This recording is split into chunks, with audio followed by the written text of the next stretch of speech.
Yan, continuation po kita kan si motor na natin ang asayte. O dyan po si ano, paano mo nasabi? Paano mo nasabi? Bagong kapit si Busing. Ano Mar, ang good news kay Mar, top overall lang eh oh. Top overhaul lang. Good news mga Busing, dahil siya tig overhaul. Barkadang Andoy, nagkakalikot daw man tigtututulihan tong payok ang ano, ng motor. Na ano na po, tig. Yan.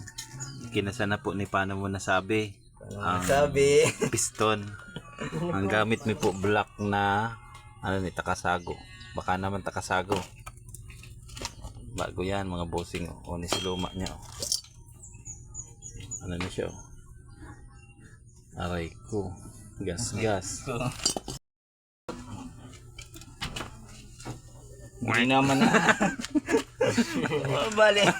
Paano mo nasabi? Mar, Mapipia daw ko dyan, ha? siya nagpagupit sa mo, Mar. May bayad yan, Mar. Gawa man po, paano mo nasabing may bayad?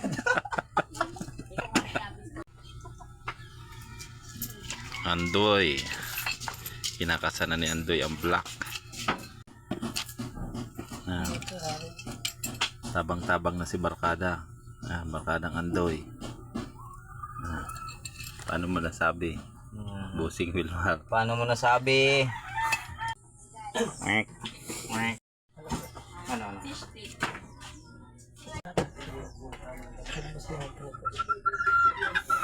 Busing Wilmar, ano, okay na yan. Please support mga busing sa mga gusto magpagawa ng iyong mga motor. Dito lang yan sa Abad Motor Shop located Zone 1 Camagong Kabusaw. Salamat mga busing.